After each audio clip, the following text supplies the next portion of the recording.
It's a beautiful day for a cooking show, a beautiful day for our skills to show. Hey, you'll do just fine, and we'll salute with wine. A real estate agent in the kitchen, a master chef, I might mention, it's time to dine. Ooh, it will taste divine. Well, I've always wanted to share with you that maybe something from my kitchen will teach you new. So let's make the most of this day. In the kitchen together, I say. It's easy, so try. You won't believe your eyes. Hey, welcome to my kitchen. Let's cook together.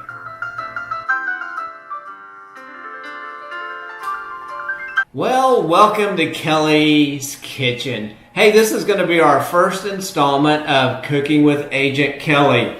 So I invite you into my kitchen, and we're going to do a really fun and easy dessert recipe because I like to start off with dessert. By the time I get done eating everything else, dessert's usually not part of the plan. So start with dessert, then we'll work through meals. So anyway, hey, just real quickly, maybe there's some things that I think every kitchen should have. There are some essentials. One of the things that I grew up with is this. This is Adolph's meat tenderizer. Actually, Adolph's tenderizer, it's seasoned with spices. I put this on almost everything that I cook. Pork chops, hamburger, all of it. One of my most favorite things. A couple other things that I think every kitchen should have.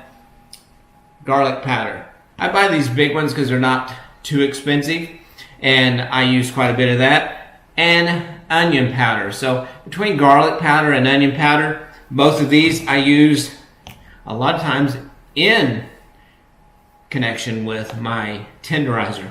Then another thing that I really enjoy that I throw on a lot of things, and that is Tony Chachere's, I'll never say it right, but Creole seasoning.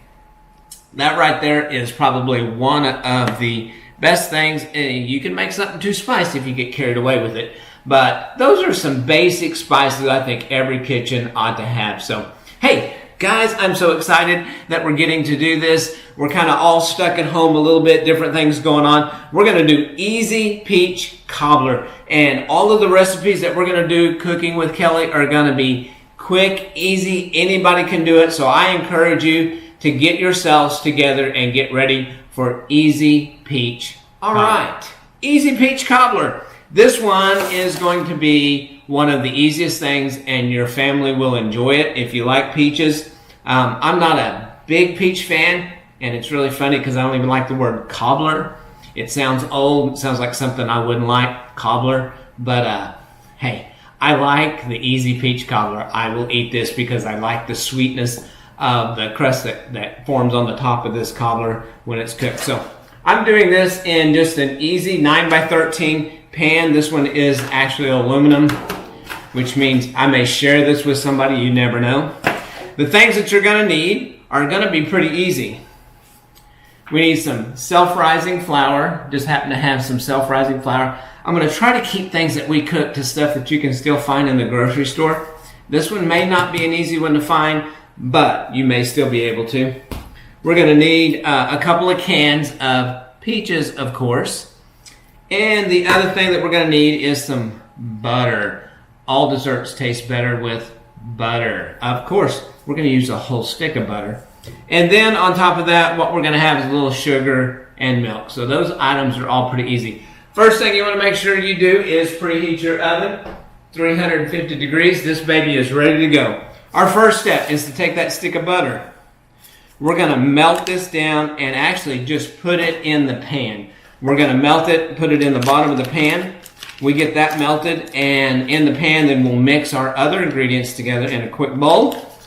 We pour it in there, and this is going to come out delicious. So let me grab a little bowl. We're going to melt this butter, and we'll grab a bowl from right over here so we can get this butter melted.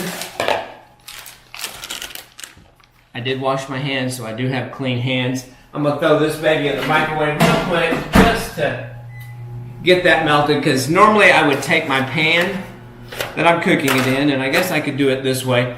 I'll melt it just a little bit for sake of time, but one of the things that you can do if you're using just a regular glass pan is to take that stick of butter, put it in the pan, and go ahead and throw that in the oven.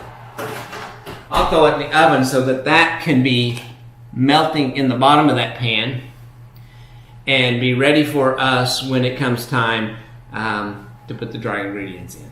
All right, now let's just take the dry ingredients. Well, our stick of butter is melting in the bottom of our pan. I just went ahead and threw that in the oven. We're going to take and mix our ingredients together. So I've got 1 cup of self-rising flour. I have 1 cup of sugar and 1 cup of milk. Pretty easy ingredients. We're going to mix those together. I'm going to grab my bowl that we're going to mix those in, and I'm going to go ahead and take this bowl. I'm going to pour the flour in. I'm going to pour the sugar in. And I would prefer a whisk is what I use most of the time. So right over here I've got my handy dandy whisk. I'm going to take my cup of milk and I'm going to pour that in. And basically I'm just going to stir this all together. We're just going to mix up the ingredients that go inside of it. Just easy stir. You don't even have to know how to cook to be able to do this stuff. I'm going to show you how to do. You know, it's funny. Probably for about 3.5 years I was a stay-at-home dad. My kids call me Fammy.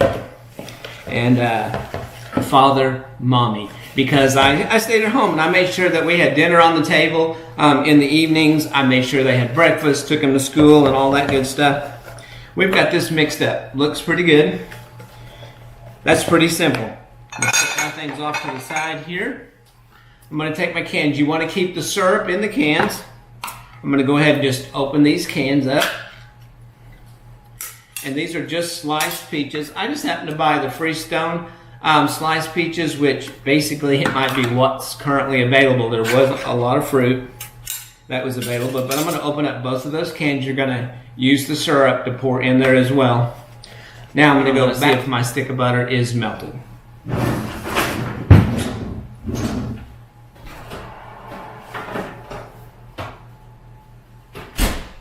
There we go. Stick of butter.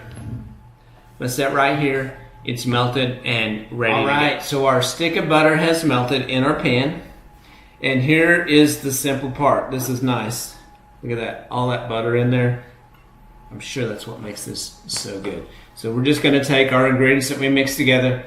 Hey, one thing that I may have forgotten to tell you was that the oven is at 350 degrees. So I'm just gonna pour this batter into the pan. You wanna be able to scoop everything out. We get it all in that pan. And then the next thing that we're going to do is take our peaches. We're going to take the whole can of peaches and we're just going to pour it across the top. And basically what we're doing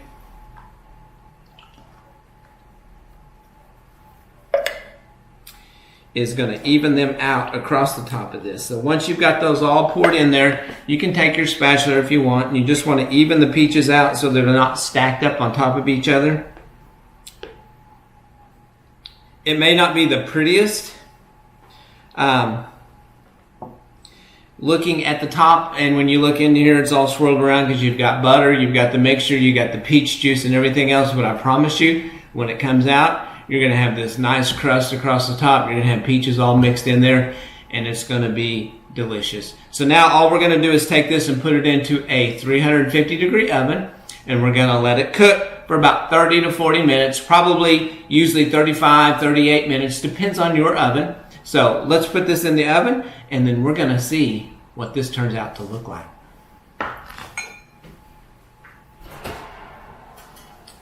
I'm using my pot holders because don't forget you used the pan to melt your butter.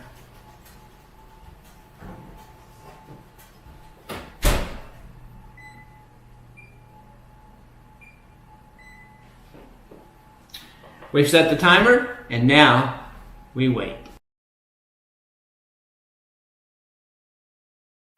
All right, I think our peach cobbler is finished. I hear the timer going off, so we're gonna go get it out of the oven and take a look. Ooh, I must say that looks really good. All right, let's see if we can get this down so you can take a look at this on this camera. There we go. There is our peach cobbler. So yours may still be just a little bit runny. It depends on how big your pan is. This is normally not a real thick cobbler. It's a pretty thin one. And it will just, as it sits a little bit, it will thicken up a little bit more inside. You begin to scoop that out. It's going to be absolutely delicious. All right, easy peach cobbler. Hey, this one's going to be fantastic. You're going to love it. It's the easiest thing you ever make. You can take these ingredients with you when you go to somebody's house when we are out of quarantine and throw together a quick dessert that you put in the oven that's ready when you get done eating. Anyway, hey, thanks so much for joining me for this first installment of Cooking with Kelly. We're going to head into some wonderful meals coming up, and they're going to be easy to make, and I know you're going to enjoy them. So, hey, bon appetit, and thanks so much for watching.